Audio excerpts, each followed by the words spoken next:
છે. હવે ધારો કે અત્યારે આ પેન સ્ટેટ પોલું છે. કેવું છે? પોલું. એને કહેવાય ઇંગ્લિશમાં હોલો. શું કહેવાય? હોલો. એટલે એની અંદર કશું નથી. તો છતાં પણ એની અંદર એક દ્રવ્ય છે. શું હશે અંદર? હવા. હું જાણું કે આ નળાકાર સપાટીથી ઘેરાયેલા ભાગની અંદર કેટલી હવા છે એ મારે જાણવું છે. અથવા એની અંદર હું પાણી ભરી દઉં. શું ભરી દઉં? પાણી. અંદર કેટલું પાણી છે? પાણી કયા સ્વરૂપમાં કહેવાય? તો એની અંદર કેટલું પ્રવાહી સમય એ દર્શાવે. અંદર હવા લો તો કેટલું વાયુ સમાયો છે તેનું માપ મળે. ધારો કે એની અંદર હું રેતી ભરી દઉં. શું ભરી દઉં? રેતી. અંદર કેટલી રેતી ભરાય? તો એ રેતી કેટલી ભરાય એ જાણવા માટેનું માપ છે ઘનફળ. ઘનફળ શું બતાવે? કોઈ પણ સપાટી દ્વારા રોકાયેલી જગ્યામાં સમાયેલું દ્રવ્ય. શું બતાવે?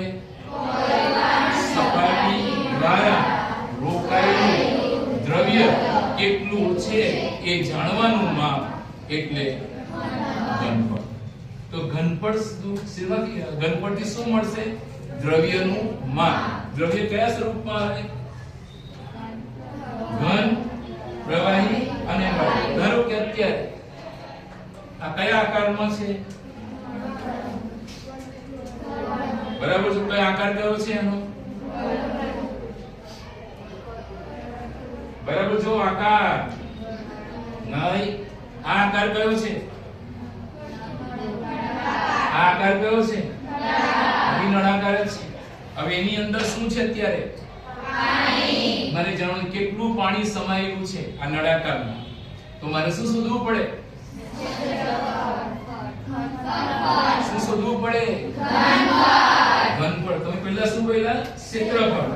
ક્ષેત્રફળ કોનું માપ મળશે? પીળો રંગ છે ને, પીળો રંગ એના ઉપર કાગળ લગાવ ને, એ કેટલું કાગળ લાગ્યું એનું માપ ક્ષેત્રફળ છે. પણ એની અંદર સમાયેલું દ્રવ્ય કયા સ્વરૂપમાં છે?